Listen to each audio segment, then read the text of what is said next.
Hai, saya Jupiter, salah satu kontributor dari bangsacerdas.com. Pada tutorial kali ini, saya akan menjelaskan tentang PHP dan MySQL. Pada chapter ini, saya akan menjelaskan tentang pengenalan PHP dan MySQL, di mana terdiri dari 6 bagian. Bagian yang pertama adalah apa itu PHP. Pada bagian ini, saya akan menjelaskan sejarah terbentuknya PHP. Dan bagian yang kedua adalah apa itu MySQL. Saya akan menjelaskan apa itu MySQL dan bagaimana sejarahnya. Dan bagian yang ketiga adalah skema atau diagram dari PHP Response and Request. Dan bagaimana cara kerjanya. Nanti saya akan jelaskan pada bagian skema dan diagram PHP Response and Request. Dan bagian yang keempat adalah mengapa PHP. Dan pada bagian ini saya akan menjelaskan mengapa kita memilih PHP sebagai bahasa pemrograman dan apa keuntungannya kita menggunakan PHP. Dan bagian yang kelima adalah PHP Requirement. Pada bagian ini saya akan menjelaskan komponen-komponen apa saja yang kita butuhkan untuk menjalankan PHP. Dan bagian yang terakhir nanti saya akan menjelaskan tentang PHP Editor. PHP Editor ini adalah salah satu tools yang kita gunakan untuk membangun aplikasi web yang berbasis dengan PHP. Oke, kita akan menjelaskan bagian per bagian secara terinci. Oke, pada bagian yang pertama, apa itu PHP? PHP singkatan dari Personal Homepage. Awalnya PHP ini dibangun pada tahun 1995 oleh Rasmus Lerdorf. Awalnya PHP ini dibangun hanya untuk aplikasi kecil saja, di mana digunakan untuk mengkolek data dari form-form yang sederhana. Dengan seiring dengan perkembangan zaman, PHP ini digunakan untuk aplikasi yang sifatnya enterprise atau kalau kita boleh bilang seperti pembangunan ERP, pembangunan web application dengan menggunakan PHP. Salah satu yang cukup terkenal yang pernah kita tahu adalah Sugar CRM. PHP digunakan sebagai bahasa pemrograman untuk membuat aplikasi CRM. Dan PHP ini sifatnya server side. Dalam arti seperti ini. Artinya, semua code-code PHP itu diproses oleh server. Jadi bukan diproses oleh klien. Di mana nanti saya akan menjelaskan secara terperinci pada bagian skema atau diagram dari PHP Response dan Request. Dan yang poin yang terakhir adalah PHP itu harus dinamis dan interaktif. Di mana dengan pembangunan web aplikasi dengan menggunakan PHP, user dapat berinteraksi langsung dengan server dan menerima hasilnya secara dinamis, tergantung dengan permintaan yang dilakukan kepada server. Oke. Yang bagian yang kedua yang saya ingin jelaskan, apa itu MySQL?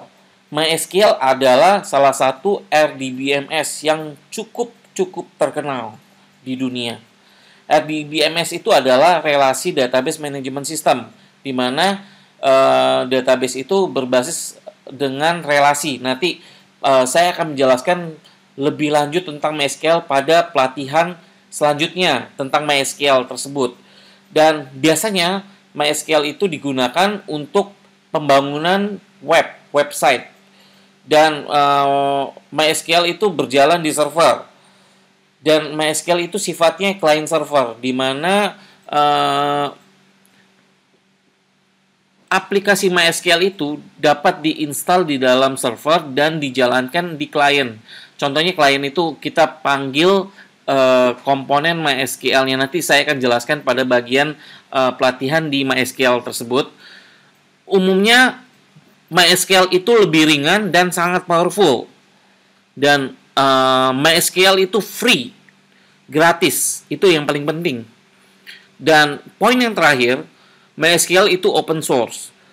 Seperti kita ketahui, awalnya itu MySQL itu berdiri di dalam satu perusahaan tersendiri. Tetapi karena dengan banyaknya pemakaian MySQL, Oracle coba mengakuisisi MySQL, dan sekarang MySQL sudah diakuisisi oleh Oracle. Oke. Nah, pada bagian PHP Request and Response Architecture, kita dapat melihat gambar pada presentasi berikut ini, di mana di sini ada dua komputer. Yang pertama adalah komputer klien dan komputer server. Awalnya, biasanya kalau kita lakukan, kita ketik misalkan www.detik.com atau www.bangsacerdas.com. Nah, di sini user meminta page kepada server. Nah, server itu merespon dari permintaan dari klien. Contohnya seperti ini. Awalnya klien mengetik pada browser mereka http://bangsacerdas.com dan berjalan pada port 80. Dan request itu dikirim ke server.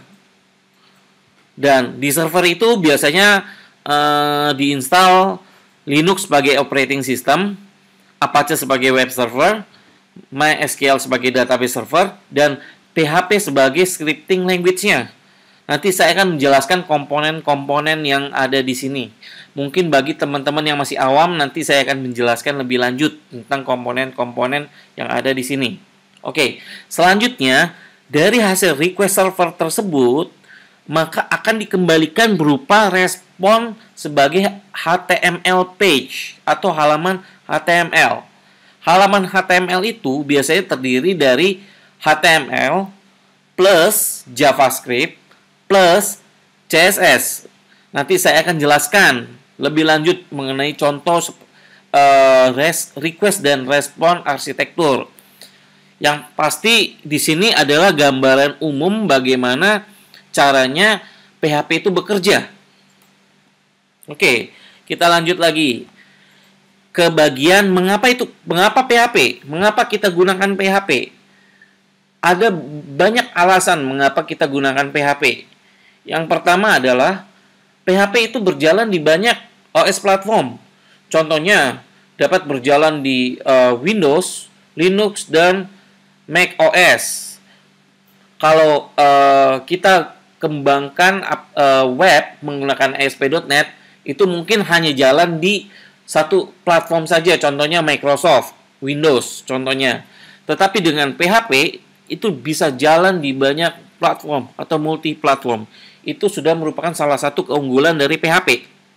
Oke, poin yang kedua adalah PHP itu open source atau gratis.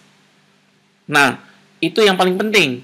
Kalau gratis-gratis kan berarti kita tidak perlu mengeluarkan biaya untuk membuat aplikasi tersebut. Nah, itu yang paling penting tuh. Terus yang ketiga, mudah dipelajari. Biasanya kalau misalkan kita sudah pernah mempelajari tentang algoritma dan pemrograman, PHP itu sangat-sangat simple dan sangat-sangat mudah. Karena sintak-sintaknya itu mudah sekali untuk dipelajari. Nanti kita akan lihat beberapa contoh-contoh yang akan saya jelaskan pada latihan selanjutnya. Dan banyak-banyak lagi alasan-alasan mengapa kita menggunakan PHP. Yang seperti yang saya jelaskan pada bagian yang awal-awal itu, PHP sekarang sudah dikembangkan untuk aplikasi sifatnya enterprise. Contohnya, yang paling sering kita gunakan adalah Facebook. Facebook itu dikembangkan dengan PHP. Begitu juga dengan web Bangsa Cerdas. Web Bangsa Cerdas juga dibuat dengan PHP. Oke. Terus selanjutnya, untuk menjalankan PHP, kita butuh minimal 3 komponen. Yang pertama adalah web server, PHP sendiri, dan database server. Nah, untuk web server, kita bisa gunakan IIS, Apache, atau Nginx. Dan untuk PHP sebagai salah satu komponen yang digunakan untuk menginterpretasikan coding-coding dari PHP. Nah, itu sangat penting. Terus yang ketiga, untuk penyimpanan datanya kita gunakan database MySQL, atau kita bisa gunakan Postgre, atau kita bisa gunakan Firebird, atau kita bisa gunakan MongoDB, dan masih banyak lagi. Nanti saya akan jelaskan.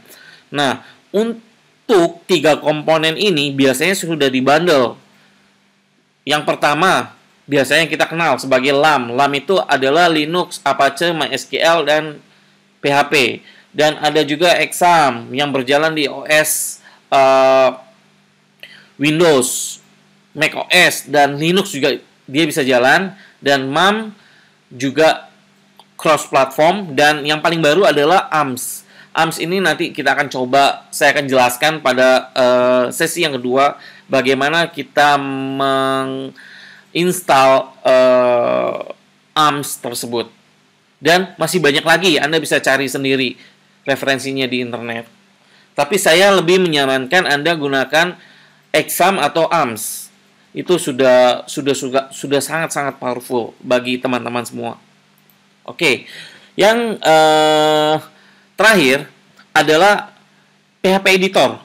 Nah, di sini misalkan kita membangun sebuah rumah, kita butuh alat atau tools atau bantuan apa yang kita gunakan untuk membangun rumah tersebut. Nah, analoginya seperti itu. Misalkan kita ingin membangun satu aplikasi web PHP, kita butuh editor. Editor apa saja yang bisa membantu kita untuk mengembangkan aplikasi PHP. Yang pertama adalah yang paling sederhana, Anda bisa gunakan Notepad yang seperti bawaan dari Windows. Atau Anda bisa gunakan Notepad++. Kalau Notepad++ ini, nah ini salah satu editor kesukaan saya. Saya biasanya gunakan Notepad++. Dan itu sifatnya freeware. Kalau di sini ada lagi Sublime, NetBeans, Eclipse, dan Aptana Studio. Oke, sekian dari saya untuk tutorial kali ini. Nanti pada tutorial bagian kedua saya akan mengajarkan bagaimana cara menginstal web server dengan menggunakan ARMS. Nanti saya akan jelaskan pada sesi yang kedua. Terima kasih teman-teman telah menyaksikan video saya. Kalau ada komentar, silakan isi komentar di bawah ini. Dan maju terus bangsa cerdas, maju terus bangsaku. Terima kasih.